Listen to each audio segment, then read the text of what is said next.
hopefully this audio works because the microphone's right in front of me. If not, whatever. Gonna figure it out.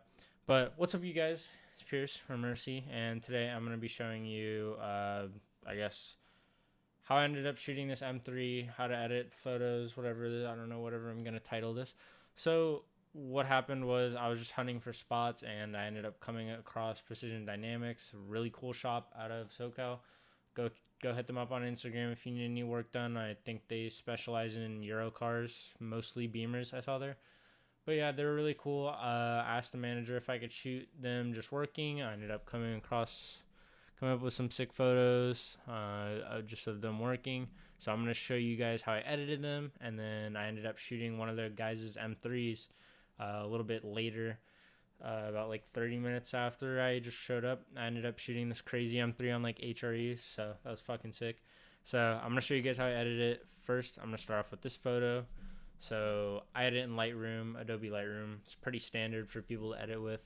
First thing I'm gonna do is crop the photo 5:7. Just zoom in a little bit.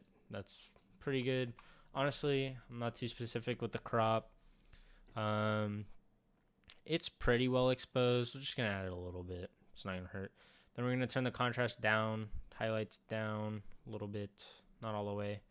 Shadows we're going to bring out, whites as well a little bit. These are the whites. Don't know why they're highlighted. Is that normal? Huh. Whatever. Blacks we're going to bring up a little bit too, and then we're going to play with the tone curve. No clue, honestly, how to explain what the tone curve does. All I know is how to use it. So pull this little guy up, like out and up a little bit, to the right and up. Then this is your whites, so you're going to bring these up a little bit, and your darks you're going to bring down. You kind of want to make like an S shape generally. That's what people do.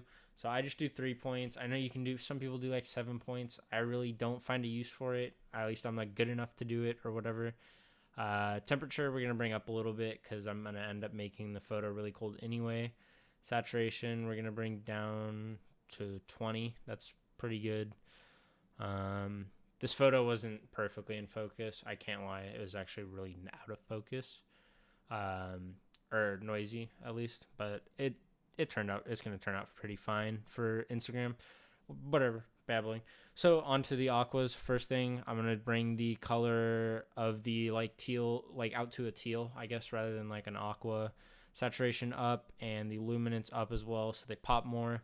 We're going to bring the blues down just a little bit, about like 10. Saturate them a good bit too. Bring the luminance on those up a lot. Purples we're also going to bring over all the way to blues, just so there's a lot of blue. The greens, so one thing I noticed editing this photo is that there's a lot of green around the headlights. Now there are no bushes, or else I wouldn't be doing this. I would just specifically desaturate the bushes or trees, but as you can see, it's affecting the lights, so we're just going to desaturate entirely. Makes them look like they're perfect LEDs. The yellows we're going to desaturate. We're going to get rid of the warm colors because we're shooting colder. So we're just going to get rid of those a little bit. These are things you can do in more urban areas. I think if you were shooting like scenery, you really wouldn't be doing this. Obviously, you're shooting a car if you're watching this video. I don't know why I said that. But that's pretty much all I'm going to do with the colors for now. We're going to edit the split toning. So that's not the split toning. That's the split toning.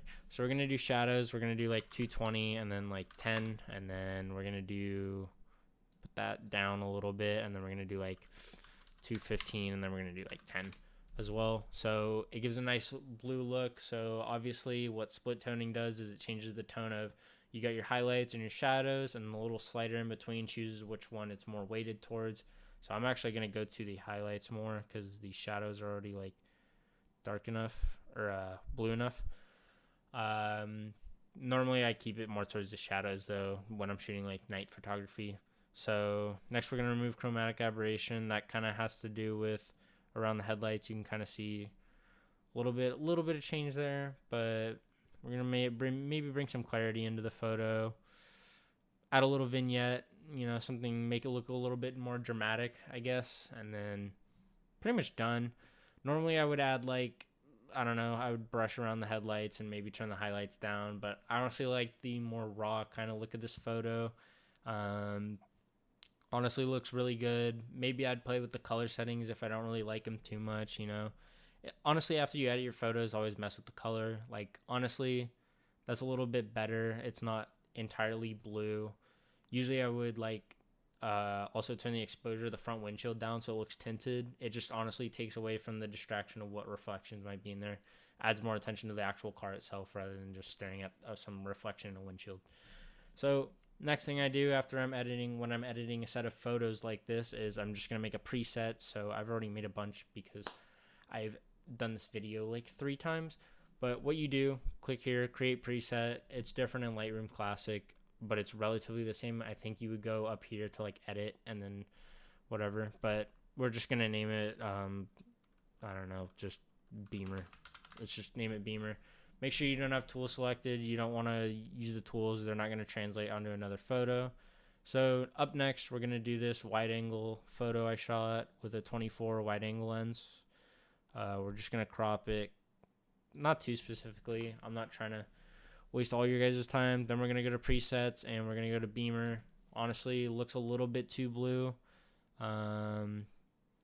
We're going to do this, and then we're going to turn the whites down a little bit so it's not as overexposed up here. I honestly don't know why it's like that. As you can see in this photo, this is my example. There's greens, so we're going to end up bringing the saturation of the greens back. So we're actually probably going to oversaturate them and then turn them a little bit more blue so it fits in better. It doesn't distract. It's not like green and then blue all the way down here. Kind of flows with the photo a little bit more. And as you can see, this photo honestly turned out pretty freaking killer. Done with that photo, already done with this photo. We've already edited 2 photos. Gonna edit this one. We're pretty much just gonna crop it, chuck the preset on, we're done. This is just kind of like lazy editing. I'm gonna go in later and do like the headlights and taillights, but I don't want to waste that much of your guys' time. So this photo is really dark, so we're gonna bring up the blacks and whites a little bit, and then these shadows for sure will probably honestly go up really high. But as you can see, really natural looking photo, but still really dramatic enough because the vignette and the contrast, everything just flows really well. So now we're done with editing the actual car. That was another edit I did. This is way too contrasty, way too saturated. But next we're gonna edit an actual photo I took of them at Ghost. What do I say that? Precision Dynamics. Sorry, I keep saying that. I don't know why. But we're just pretty much going to slap that same preset on. As you can see, it's not nearly as blue as I might want it to be. So we're going to go here, and then we're going to mess with the tone curve, make it a little bit more dramatic, and probably bring the blacks out a little bit, and we're done. So just like that. Probably forgot to crop it, didn't I? Yeah, forgot to crop it. Crop it. Zoom in a little bit, make sure everything's still there. This guy working on the seats, the Z4 up there, and we're done. So that's how I edited 4 photos in like 10 minutes, really quick. Once you get the hang of things, everything with photography is trial and error. Just make sure you can get out there and give yourself the opportunities. I honestly wouldn't have had anything close to this opportunity if I didn't have the balls to just walk up to the guy and say, hey, can I shoot some photos? Honestly, didn't ever expect to end up in the passenger seat of an M3 on my way to shoot it, but that happened. So honestly, I really recommend you guys just get yourself out there, get yourself some experience, and putting yourself in unfamiliar situations forces you to learn and adapt so you become a more versatile photographer. If you want to take it a little bit more seriously, I guess. But honestly, I had a ton of fun. Today was really awesome. So a huge shout out to the guys at Precision Dynamics. Really great guys, really funny. Let me take a bunch of photos of some dope ass cars and some dope people. So huge shout out, but I feel like I'm babbling a little bit too much. But I really hope you guys enjoyed this video. I hope I at least taught you guys something. You know, that's my goal. But leave a like if you enjoyed and subscribe if you're new. There's going to be plenty more content like this, plenty more car, photography, whatever. Maybe just some random stuff, honestly. Vlogs are just trying to get more vlogs out, but I keep lacking a little bit, so sorry about that. But yeah, I hope you guys really enjoyed, and I'll see you guys in the next video. Peace.